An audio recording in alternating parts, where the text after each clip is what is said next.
Hello listeners, कैसे आप सभी। मैं मिस अनमो और आपका स्वागत है जस्ट इमेजिन ऑडियो पे, जहाँ पर आज हम फिर से सुनने वाले हैं माय म्यूट मेल वाइफ का नेक्स्ट पार्ट। तो चलिए शुरू करते हैं। कहानी की शुरुआत में हम देखते हैं जिया को, जो अपने गांव आई हुई थी।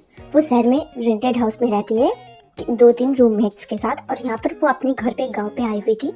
वो अपने कमरे में बैठी हुई थी। वो काफ़ी सैड लग रही थी क्योंकि आयुष ने उसे बिल्कुल भी अच्छा ट्रीट नहीं किया था।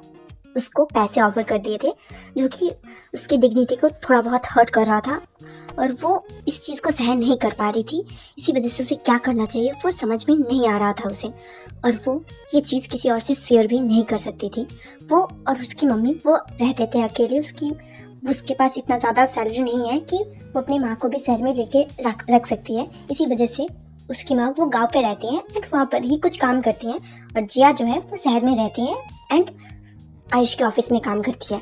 और जिया का और एक भाई भी है, और वो तीनों साथ ही में रहते हैं। भाई जो है वो अभी स्कूल में है, और जिया की एज बहुत ज़्यादा नहीं है, वो बस 23 साल की है, और उसका भाई वो अभी बस 17 साल का है। और उसको काफ़ी सारे पैसों की दिक्कत भी है। उसके फादर नहीं है, बट उन्होंने काफ़ी सारा कर्जा ले रखा था अपने माँ के नाम पे, मतलब उसके माँ के नाम पे, जिया के माँ के नाम पे। इसी वजह से उनको वो कर्जा जो है चुकाना पड़ रहा था, जिस वजह से उन्हें काफ़ी सारे पैसों की नीड भी थी। और इसी वजह से वो सोच रही थी कि क्या उसे वो पैसे एक्सेप्ट कर लेने चाहिए, या तो फिर उसे अपनी डिग्निटी वो कायम रखनी चाहिए। और वो बीच में फंसी हुई थी। उसे समझ में नहीं आ रहा था कि उसे क्या करना चाहिए। उन दोनों के बीच एक ही रास्ता उसे दिखाई दे रहा था कि उसे अपनी इज्जत, अपनी डिग्निटी भी नहीं खोनी पड़ेगी, और उसकी पैसों की दिक्कत भी वो भी सॉल्व हो जाएगी अगर आयुष उससे शादी कर लेता है। पर आयुष ने तो मतलब ये बात जिक्र भी नहीं करी, और वो कैसे बोल सकती है ऐसा कि वो उससे शादी करना चाहती है। ये चीज़ उसे समझ में नहीं आ रही थी। उसने ये डिसाइड कर लिया था कि अब वही वो कहेगी जब नेक्स्ट मतलब वीकेंड ख़त्म हो जाने के बाद, जब वो वापस से ऑफिस जाएगी, तब वो आयुष से बात करेगी इस बारे में कि वो उससे शादी करना चाहती है। और अगर नहीं करेगा तो वो उसकी फैमिली के पास जाएगी। इवन तो उन दोनों के बीच कुछ भी नहीं हुआ था, जस्ट जिया ने प्रिटेंड किया था, बट फिर भी उसके पास प्रूफ है उस होटल के सीसीटीवी फुटेज। वो काफ़ी खोई खोई सी थी। इसी वजह से उसकी माँ वो पूछती है उसे, क्या कोई दिक्कत है तुम्हें, क्या कोई प्रॉब्लम आ रही है। ये सुन के जिया वो मना कर देती है और स्माइल करती है, एक फोर्सफुल स्माइल जो उसकी माँ को समझ आ रहा था।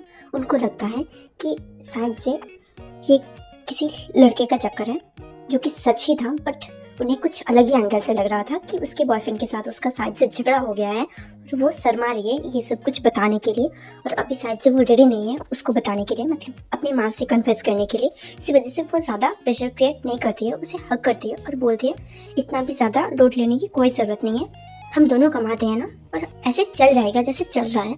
और जल्दी जो है लोन वो भी ख़त्म हो जाएगा, कर्जा मतलब बैंक से ही लोन ले रखा था इसी वजह से, तो वो लोन ख़त्म हो जाएगा। उसके बाद हम आराम से मतलब कंटिन्यू कर सकते हैं, और उतना भी जो है हमारे पास सेविंग्स भी हो जाएंगे। ये चीज़ वो अच्छे से उसे दिलासा देते हुए बोलती है। शायद से पैसे को अभी दिक्कत हो सकता है, इसी वजह से वो उसे कंफर्ट करने की कोशिश कर रही थी।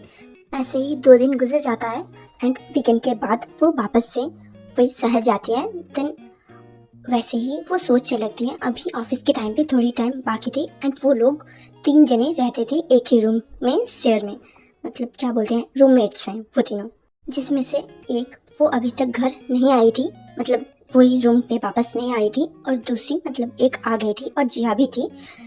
जिया से वो लड़की वो पूछती है कि क्या बात है, तुम इतनी ज़्यादा परेशान क्यों लग रही हो। ये सुन के जिया वो उसे शेयर कर देती है कि जो कुछ भी हुआ उसके साथ, एंड वो ये नहीं बताती है कि एक्चुअली में आयुष और उसके बीच कुछ भी नहीं हुआ था। वो बताती है कि उसके बॉस ने उसका फ़ायदा उठाया और अभी उसे मनी ऑफर कर रहा है, जिस वजह से वो लड़की वो गुस्सा जाती है एंड वो बैठती है और बोलती है कि तुम्हारा बॉस कितना गंदा आदमी है, काफ़ी मतलब उसे बहुत ही गलत सलत गालियों से बुलाने लगती है और बोलती है कि तुम्हें ना उसे बात करनी चाहिए, और अगर तुम उसे पसंद करते हो तो तुम्हें उससे शादी करनी चाहिए, और उसे करना ही पड़ेगा क्योंकि उसने तुम्हारा फ़ायदा उठाया। ये सुन के वो बोलती है कि हाँ, मैं भी वही सोच रही थी कि मुझे आज उनसे बात करनी है। वो लड़की वो थोड़ी देर सोचती है, देन वो जिया की तरफ मुड़ती है और बोलती है, एक बात बताओ, क्या तुम अपने बॉस को पसंद करती हो। ये सुन के जिया वो कुछ भी नहीं बोलती, क्योंकि उसके पास कोई जवाब नहीं था। ये देख के वो लड़की बोलती है, देखो अगर तुम दोनों एक दूसरे को पसंद नहीं करते हो तो तुम्हें इसे एक वन नाइट स्टैंड समझ के भूल जाना चाहिए और शादी नहीं करना चाहिए। मैंने पहले इतना ज़्यादा सोचा नहीं था, इसी वजह से मैं तुम्हें बोलूँगी, एडवाइस करूँगी, अगर तुम उसे पसंद करते हो फिर ही शादी करना, अगर नहीं करते हो तो मत करना। ये लोग बहुत आगे की बात सोच रहे थे, अभी शादी होनी ना होनी वो तो बाद में देखेंगे। हम देखते हैं ऑफिस में आयुष एज यूजुअल परेशान था। वो याद करता है कि वो किसी भी चीज़ में कॉन्सेंट्रेट नहीं कर पा रहा है, ना ही अपने फैमिली को अच्छे से टाइम दे पा रहा है। मतलब वो टाइम तो स्पेंड कर रहा है बट उसका ध्यान कहीं और ही रहता है और जहाँ पे ही रहता है, क्योंकि उसके लिए उसने बहुत बड़ी गलती कर दी थी जो उसे नहीं करना चाहिए था। और अब वो उसे कैसे सुधारे, और ना ही वो किसी से बात कर पा रहा था, इसी वजह से कैसे सुधारे वो उसे समझ में नहीं आ रहा था। और वो खुद ही की परेशानी से काफ़ी ज़्यादा जूझ रहा था। कोई उसके पास था भी नहीं इस चीज़ को शेयर करने के लिए। अगर वो किसी से कहेगा भी फिर भी उसे ही गलत समझा जाएगा, इसी वजह से वो डर के मारे किसी से शेयर भी नहीं कर पा रहा था।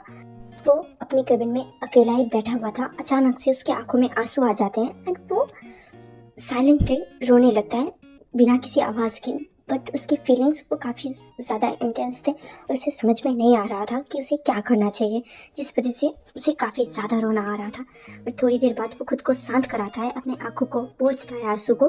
देन वो वॉशरूम पे जाता है, देन अपने फेस में पानी ऐसे मारता है, देन अपने फेस को साफ करते हुए अपने काम पे वापस आ जाता है एंड कंसंट्रेट करने की कोशिश करने लगता है। उसी वक्त वो याद करता है वो अपने किसी भी फैमिली मेम्बर से, स्पेशली क्रिश से आंखें नहीं मिला पा रहा है और वो अवॉइड करे जा रहा था क्रिश को, जिस वजह से वो भी कुछ दिनों से परेशान लग रहा था।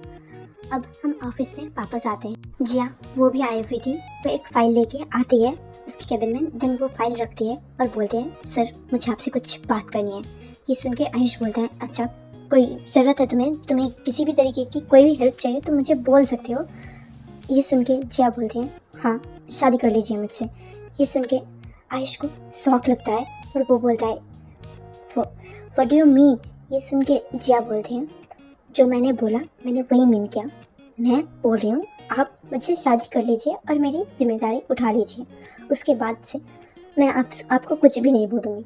ये सुन के आयुष बोलता है, देखो मैं तुमसे साफ साफ बोलना चाहता हूँ कि मैं तुमसे शादी नहीं कर सकता। देन प्रिया वो भी आई हुई थी, देन वो उसके केबिन पे नॉक करती है और ये सुन के उन दोनों का कन्वर्सेशन जो था वो डिस्टर्ब हो जाता है एंड प्रिया को अंदर आने के लिए आयुष इजाज़त दे देता है। देन प्रिया वो अंदर आती है और वो ये टेंस माहौल को थोड़ा बहुत उसे समझ आ रहा था बट उसको इतना भी ज़्यादा पता नहीं था, इस वजह से वो थोड़ा सा जो है ऐसा वरीड वाले फेस के साथ वो पूछती है आयुष को, क्या कोई बात है। आयुष मना कर देता है और बोलता है कि इस प्रोजेक्ट को तुम लीड करोगी और उसके डिटेल्स देने लग जाता है। जिया वो साइड में खड़ी हुई थी, उसका यहाँ पर कोई काम नहीं था, इसी वजह से प्रिया वो पूछती है, जिया अगर तुम्हें कोई काम नहीं है तो तुम यहाँ से जा सकते हो, सर मुझसे बात कर रहे हैं। ये सुन के जिया वो अपने काम की सारी चीज़ें उठाती है, मतलब फाइल वगैरह जो भी उसको काम थे वो उठा के लेके चली जाती है। वो बस बहाने से आई थी, उसको आयुष से कुछ भी काम नहीं था। आयुष ने उस दिन के होटल के सीसीटीवी फुटेज मंगवाए थे जो उसे मिल भी गए थे। वो उसे बार बार देख रहा था कि जो जिया है वो उसे उठा के ले जा रही है एंड वो पूरा होश में है। ये देख के उसे थोड़ा सा शक होता है कि अगर वो होश में थी, मतलब इतना भी ज़्यादा वो ड्रिंक नहीं थी कि वो खुद को संभाल ही ना पाए, और आयुष वो खुद को कुछ ज़्यादा ही ड्रंक देखता है और उसे एक बात वो बार बार खाई जा रही थी कि वो एक लड़की के साथ ऐसा कैसे कर सकता है, जबकि उसका तो सेक्सुअल ओरिएंटेशन वो एक मेल है और उसने क्रिस को इसी वजह से पहले मना करा था एंड देन उसकी शादी उससे तब हुई जब वो एक मेल था। ये बातें उसके दिमाग में बार बार घूम रही थी।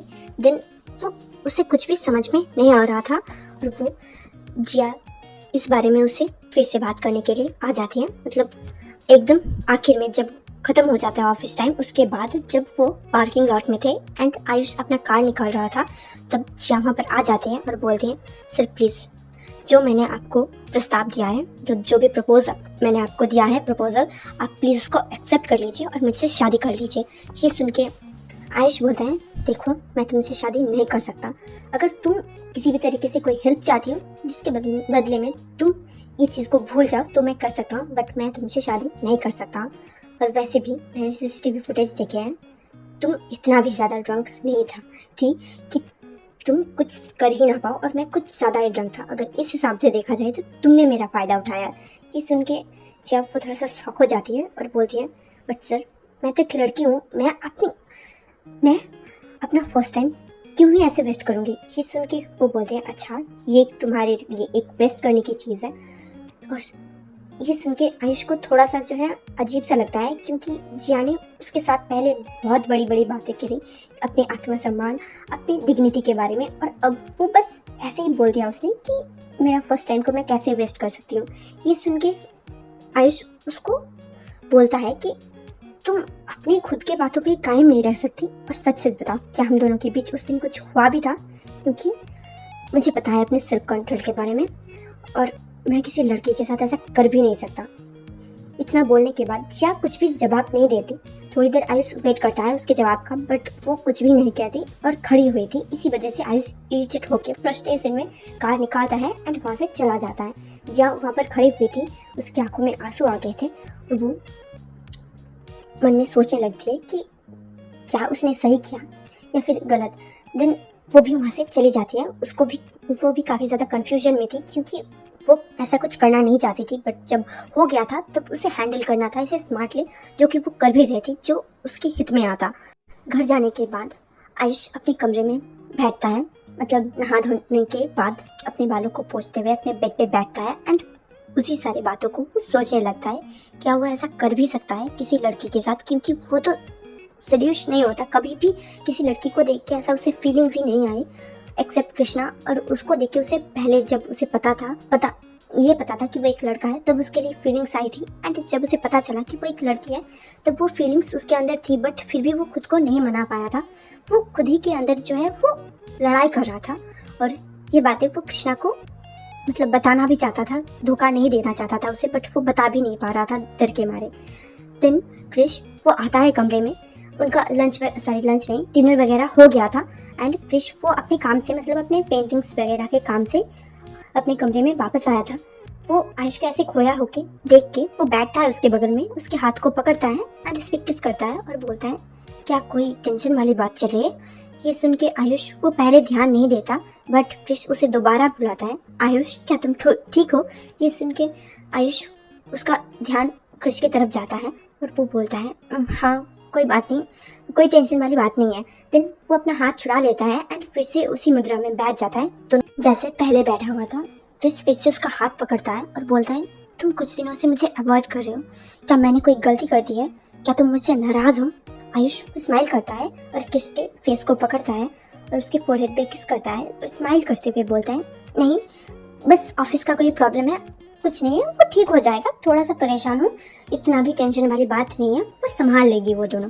ये सुन के क्रिस वो स्माइल करता है और उसके हाथों को मतलब हाथ को जो उसके गाल पे था उसे पकड़ता है एंड उसी के हाथ से खुद के गाल को सहलाते हुए बोलता है, तो प्लीज़ मुझे अवॉइड मत करो ना। ये सुन के आयुष स्माइल करता है, देन वो दोनों हाथों से उसके फेस को पकड़ता है एंड खुद के क्लोज करता है, मतलब तुम क्या बोलना चाहते हो। देन क्रिस वो सीरियस वॉइस में बोलता है, जो तुम समझ रहे हो। देन उन दोनों के बीच एक लंबा एंड काफ़ी प्योरिटी के साथ, काफ़ी प्यार के साथ एक दूसरे के साथ वो दोनों किस करते हैं। देन उन दोनों के बीच इंटीमेसी होता है एंड हम देखते हैं नेक्स्ट डे। आयुष आज थोड़ा अलग लग रहा था, मतलब जो टेंशन उसके अंदर था, जो आज ऐसा लग रहा था कि उसको कम हो गया है। देन वो सुबह उठने के बाद नहाता है एंड ऑफिस के लिए रेडी हो जाता है। एज यूजुअल उसका डे चल रहा था। ऑफिस जाने के बाद जिया उसे फिर से पूछती है, क्या आप एग्री हो जो मैंने बताया था, जो मैं चाहती हूँ आपसे उस बात से। आयुष फिर से डिनाई कर देता है और बोलता है, अगर तुम्हें कोई भी फाइनेंशियली हेल्प चाहिए तो मैं कर सकता हूँ। ऐसे ही उसको टाले जा रहा था। इस वजह से जिया उसे काफ़ी जो है गुस्सा आ रहा था एंड काफ़ी फ्रस्ट्रेशन भी हो रहा था। और आज के इस पार्ट को मैं यहीं पर ख़त्म करती हूँ। आई होप आपको पसंद आया होगा। अगर पसंद आया तो ज़रूर से लाइक करना और चैनल को सब्सक्राइब कर देना। और आप लोग सब्सक्राइब नहीं कर रहे हो, 79.4% लोगों ने मुझे सब्सक्राइब नहीं किया है, ये आप देख सकते हो। तो प्लीज़ यार थोड़ा सा सपोर्ट दिखा दो एंड मेरे चैनल को सब्सक्राइब करो, वीडियो को लाइक करो और प्यारा सा एक कमेंट कर दो। जाने से पहले मैं ये बोलना चाहती हूँ कि मुझे सपोर्ट करो, खुश रहो ज़िंदगी में, जो आपका गोल है उसे आप अचीव करो। Thank you for watching, bye bye.